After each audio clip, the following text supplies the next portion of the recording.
சட்டப்பேரவையில் திமுக உறுப்பினர்கள் மீது நடத்தப்பட்ட தாக்குதலுக்கு கண்டனம் தெரிவித்து மாவட்ட தலைநகரங்களில் திமுக சார்பில் இன்று உண்ணாவிரத போராட்டம் நடைபெற்று வருகிறது. இதில் கூட்டணி கட்சி தலைவர்களும் பங்கேற்றுள்ளனர். திருச்சி தென்னூர் உழவர் சந்தையில் திமுக செயல் தலைவர் ஸ்டாலின் தலைமையில் நடைபெற்று வரும் இந்த உண்ணாவிரதத்தில் திமுக எம்பி திருச்சி சிவா, KN நேரு உள்ளிட்ட தலைவர்கள் மற்றும் ஏராளமான திமுக தொண்டர்கள் கலந்து கொண்டுள்ளனர். சென்னை வள்ளுவர் கோட்டத்தில் திமுக சட்டமன்ற உறுப்பினர் J. அன்பழகன் தலைமையில் உண்ணாவிரதம் நடைபெற்று வருகிறது. முன்னாள் மத்திய அமைச்சர் TR பாலு, துர்கா ஸ்டாலின் உள்ளிட்ட ஏராளமானோர் இதில் பங்கேற்றுள்ளனர். சென்னை ஆதம்பாக்கத்தில் நடைபெற்று வரும் உண்ணாவிரதத்தில் திமுக MLAக்கள் வாகை சந்திரசேகர், மா. சுப்பிரமணியன் ஆகியோர் கலந்து கொண்டுள்ளனர். இதில் நடிகரும் ஸ்டாலினின் மகனுமான உதயநிதி ஸ்டாலின், பெருந்தலைவர் மக்கள் கட்சி தலைவர் NR தனபாலன் உள்ளிட்ட ஏராளமானோர் கலந்து கொண்டுள்ளனர். இதேபோல் மாவட்ட தலைநகரங்களில் நடைபெற்று வரும் உண்ணாவிரத போராட்டங்களில் திமுக தொண்டர்கள் மற்றும் தோழமை கட்சி தொண்டர்கள் ஏராளமானோர் பங்கேற்றுள்ளனர். சென்னை வள்ளுவர் கோட்டத்தில் திமுக சட்டமன்ற உறுப்பினர் J. அன்பழகன் தலைமையில் உண்ணாவிரதம் நடைபெற்று வருகிறது.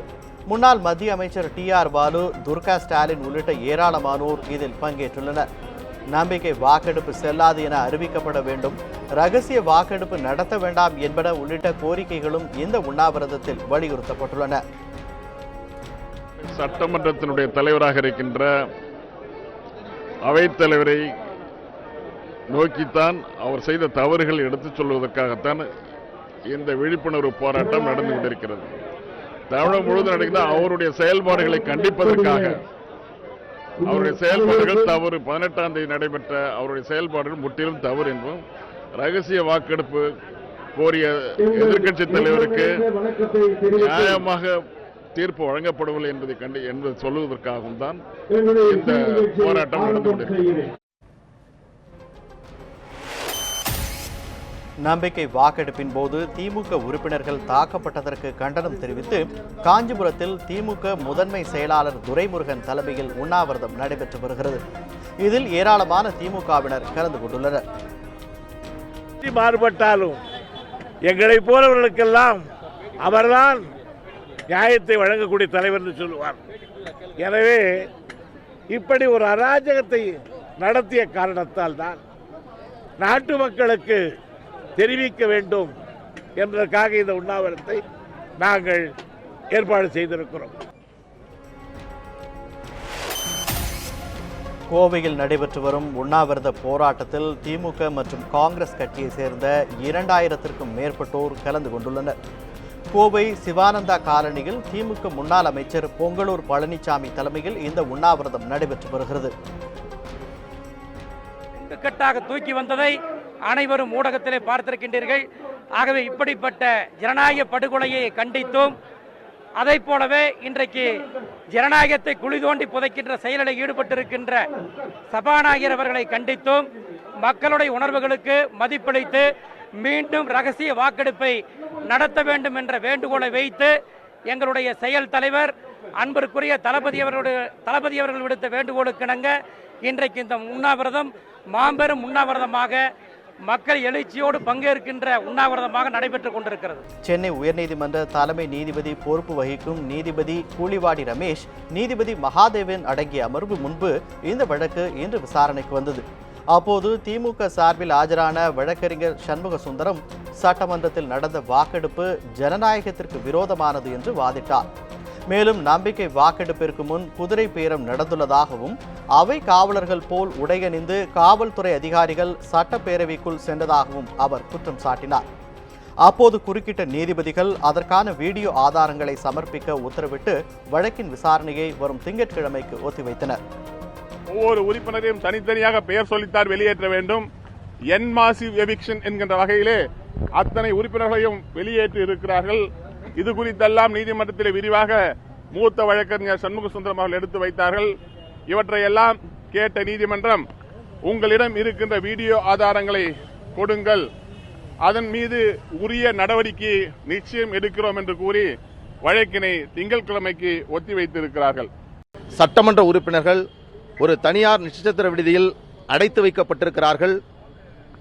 அங்கே அவர்கள் தங்குவதற்கான அனைத்து செலவுகளையும் தற்பொழுது தேர்வு பெற்றிருக்கக்கூடிய முதலமைச்சராக தேர்வு செய்யப்பட்டிருக்கக்கூடிய எடப்பாடி பழனிசாமி அவர்களின் தரப்பிலிருந்து செலவு செய்யப்பட்டிருக்கிறது. பல்வேறு விதிகள் பின்பற்றப்படாமல் பல்வேறு சட்டமன்ற விதிகளுக்கு புறம்பாக இந்த தேர்வு நடைபெற்றிருக்கிறது. சென்னை உயர்நீதிமன்ற வளாகத்தில் செய்தியாளர்களிடம் பேசிய அவர் சபாநாயகரை வேண்டுமென்றே அவமானப்படுத்தும் நோக்கில் திமுகவினர் அமளியில் ஈடுபட்டதாகவும் திமுக உறுப்பினர்களின் செயலை அனைவரும் கண்டித்துள்ளதாகவும் நவநீத கிருஷ்ணன் குறிப்பிட்டார். மனுதாரர்கள் தங்களிடம் உள்ள வீடியோ கிளிப்பிங்ஸை நீதிமன்றத்தில் தாக்கல் செய்யணும் என்று சொல்லியிருக்காங்க. அது பற்றி எனக்கு தெரியாது சார். தங்களிடம் உள்ள வீடியோ கிளிப்பிங்ஸை தாக்கல் செய்யும்படி கேட்டிருக்காங்க. தமிழகத்தில் வறட்சியால் பாதிக்கப்பட்டுள்ள அனைத்து விவசாயிகளுக்கும் தமிழக அரசு நிவாரணம் வழங்க வேண்டும் என மதிமுக பொதுச் செயலாளர் வைகோ வலியுறுத்தியுள்ளார். இது தொடர்பாக அவர் விடுத்துள்ள அறிக்கையில் 5 ஏக்கருக்கும் குறைவான பரப்பளவு நிலம் வைத்துள்ள விவசாயிகளுக்கு மட்டுமே வறட்சி நிவாரணம் அளிக்க தமிழக அரசு வரம்பு நிர்ணயித்துள்ளதை சுட்டிக்காட்டியுள்ளார்.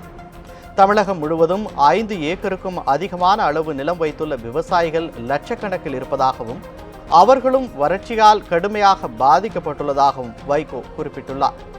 பருவமழை பொய்த்ததால் வாங்கிய கடனை திரும்ப செலுத்த முடியாமல் அனைத்து தரப்பு விவசாயிகளும் பாதிக்கப்பட்டுள்ளதை சுட்டிக்காட்டியுள்ள வைகோ, எனவே வறட்சியால் பாதிக்கப்பட்ட அனைத்து விவசாயிகளுக்கும் தமிழக அரசு பாரபட்சமின்றி நிவாரணம் வழங்க வேண்டும் என கோரிக்கை விடுத்துள்ளார். காவிரி வழக்கில் உச்சநீதிமன்ற தீர்ப்பை அமல்படுத்தாத மத்திய அரசை கண்டிக்கும் வகையில் கோவை வரும் பிரதமர் மோடிக்கு கருப்பு கொடி காட்ட உள்ளதாக PR பாண்டியன் தெரிவித்துள்ளார். தஞ்சாவூர் மாவட்டம் கும்பகோணத்தில் செய்தியாளர்களிடம் பேசிய அனைத்து விவசாயிகள் சங்க ஒருங்கிணைப்பு குழு தலைவர் PR பாண்டியன் தமிழக விவசாயிகளின் வேளாண் கடன்கள் அனைத்தையும் மத்திய மாநில அரசுகள் தள்ளுபடி செய்ய வேண்டும் என்றும் வலியுறுத்தினார்.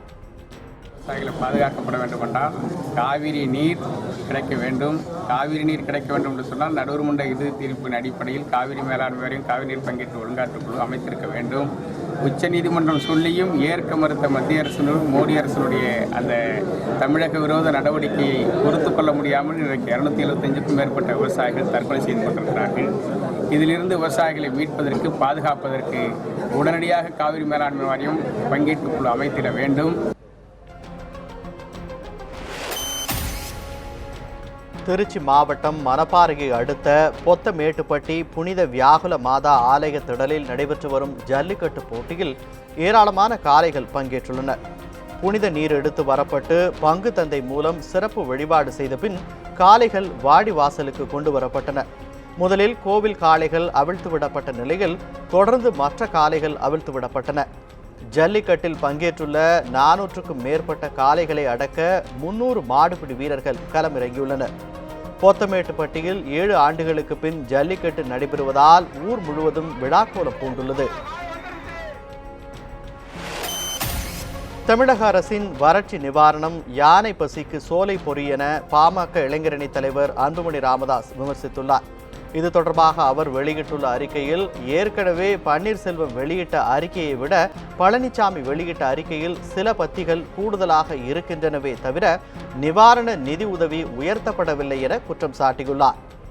நெல்லுக்கு பயிர் காப்பீடு மூலம் ஏக்கருக்கு 4800 ரூபாய் மட்டுமே கிடைக்கும் என்பதால் குறைந்தபட்சம் 25,000 ரூபாய் முதல் 30,000 ரூபாய் வரை நிதி உதவி வழங்குவதுதான் நியாயம் என்றும் அன்புமணி ராமதாஸ் குறிப்பிட்டுள்ளார்.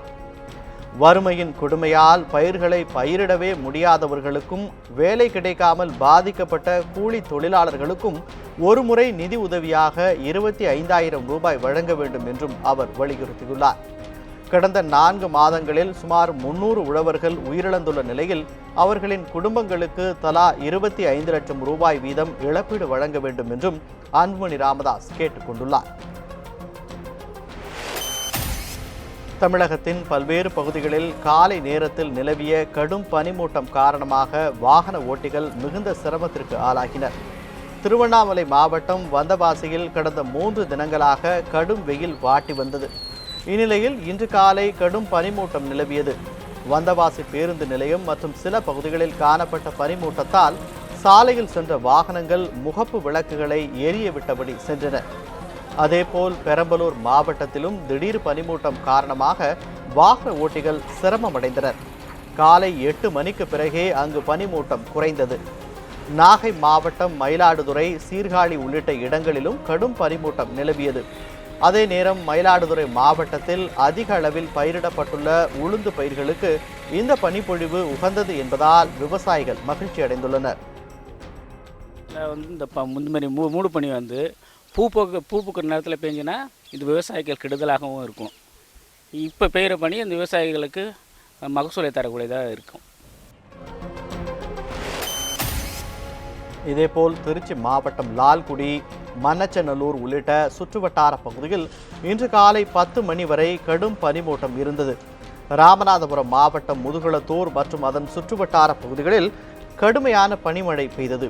கடலூர் மாவட்டம் பன்ருட்டியில் கடந்த ஒரு வாரமாக இதமான பனிப்பொழிவு இருந்தபோதும் இன்று அதிகாலை கடும் பனிப்பொழிவு காணப்பட்டது. தூத்துக்குடி மாவட்டம் ஸ்ரீவைகுண்டம், சாத்தான்குளம் மற்றும் அதன் சுற்றுவட்டார பகுதிகளில் நிலவிய பனிமூட்டத்தால் வாகன ஓட்டிகள் சிரமம் அடைந்தனர். இதேபோல் சிவகங்கை மற்றும் அதன் சுற்று வட்டாரங்களில் எதிரே வரும் வாகனங்கள் தெரியாத அளவிற்கு அதிக பனிமூட்டம் காணப்பட்டது. நீதிமன்ற உத்தரவுப்படி கணவருடன் சேர்த்து வைக்க வலியுறுத்தி திருச்சியை சேர்ந்த லட்சுமி என்ற பெண் கணவர் வீட்டின் முன்பு உண்ணாவிரத போராட்டத்தில் ஈடுபட்டுள்ளார். திருவாரூர் மாவட்டத்தைச் சேர்ந்த கோபிநாத் என்பவருக்கும் திருச்சி லால்குடியைச் சேர்ந்த லட்சுமிக்கும் கடந்த 2012ஆம் ஆண்டு திருமணம் நடைபெற்றது. பின்னர் லட்சுமிக்கு குறை பிரசவத்தில் பிறந்த குழந்தை இறந்த போதும் மாமியார் வீட்டிலிருந்து யாரும் அவரை பார்க்க வரவில்லை என கூறப்படுகிறது. அப்போது அவரது கணவர் கோபிநாத் வெளிநாட்டில் இருந்த நிலையில் விவாகரத்து கேட்டு கணவர் தரப்பில் வழக்கு தொடரப்பட்டது. இந்த வழக்கில் இருவரும் சேர்ந்து வாழ வேண்டுமென நீதிமன்றம் உத்தரவிட்ட பிறகும் சேர்ந்து வாழ கோபிநாத் சம்மதிக்கவில்லை என தெரிகிறது. இதனால் பொறுமை இழந்த லட்சுமி சேந்தமங்கலத்தில் உள்ள தனது கணவர் கோபிநாத் வீட்டின் முன்பு உண்ணாவிரத போராட்டத்தில் ஈடுபட்டுள்ளார். கேஸ் முடிட்டு 2 வருஷம் நாங்கள் வீட்டிலே இருந்தோம். இப்போ கேஸ் எங்களுக்கு சாதகமாக தீர்ப்பு வந்துருச்சு. 2 வருஷத்தில் சேர்ந்து வாழன்னு சொல்லி தீர்ப்பு வந்துருச்சு. சேர்ந்து வாழன்னு சொல்லி ஸ்டேஷனில் கம்ப்ளைண்ட் பண்ண எல்லாம் பண்ணோம். அவங்க வீட்டில் வந்து எந்த ரெஸ்பான்ஸும் இல்லை. விசாரணைக்கு அவங்க வரமாட்டேங்கிறாங்க. இந்த ரெஸ்பான்ஸும் அவங்க பண்ணலை. நாங்கள் 5 மணி வரைக்கும் நேற்று பார்த்தோம். 5-6 மணி வரைக்கும் கூட வெயிட் பண்ணி இருந்தோம். ஆனால் 6 மணி கூட அவங்க வரலை. வீட்டை பூட்டிட்டு அங்கே வர தகவல் தெரிஞ்சு வீட்டை பூட்டிட்டு வெளியே போயிட்டாங்க. அதனால் அப்போ அவங்க வீட்லேயே நேற்று நைட்லேருந்து நாங்கள் உணவரத்தில் ஈடுபட்டுருக்கேன். புதியதாக 1000 ரூபாய் நோட்டை அறிமுகப்படுத்தும் திட்டம் இல்லை என்று மத்திய அரசின் பொருளாதார விவகாரங்களுக்கான செயலாளர் சக்திகாந்ததாஸ் தெரிவித்துள்ளார். இது தொடர்பாக அவர் தனது ட்விட்டர் பக்கத்தில் வெளியிட்டுள்ள பதிவில் தற்போது 500 மற்றும் அதற்கு குறைவான மதிப்புள்ள ரூபாய் நோட்டுகளை அச்சிடுவதில் மத்திய அரசு கவனம் செலுத்தி வருவதாக குறிப்பிட்டுள்ளார். வங்கி ஏடிஎம்களில் வாடிக்கையாளர்களுக்கு போதுமான அளவிற்கு பணம் கிடைக்க நடவடிக்கை எடுக்கப்பட்டு வருவதாகவும் சக்திகாந்ததாஸ் தெரிவித்துள்ளார். போதிய மழை இல்லாமல் நிலத்தடி நீர்மட்டம் குறைந்துள்ளதால் கோவை மாவட்டத்தில் கூடுதலாக ஆழ்துளை கிணறுகள் அமைக்க மாவட்ட நிர்வாகம் தடை விதித்துள்ளது. வடகிழக்கு மற்றும் தென்மேற்கு பருவமழை பொய்த்து போனதால் கோவை மாவட்டம் முழுவதும் கடும் வறட்சி நிலவி வருகிறது. வறட்சியை சமாளிக்க புதியதாக ஆழ்துளை கிணறுகள் அமைத்தாலும் அதிலும் தண்ணீர் இல்லாத நிலை ஏற்பட்டுள்ளது. இந்நிலையில் அடுத்ததாக மழை பெய்து நிலத்தடி நீர் உயரும் வரை புதிதாக ஆழ்துளை கிணறுகள் அமைக்கக்கூடாது என மாவட்ட நிர்வாகம் அறிவுறுத்தியுள்ளது. இந்த தடை உத்தரவு தற்காலிகமானதுதான் எனவும் மாவட்ட நிர்வாகம் விளக்கம் அளித்துள்ளது.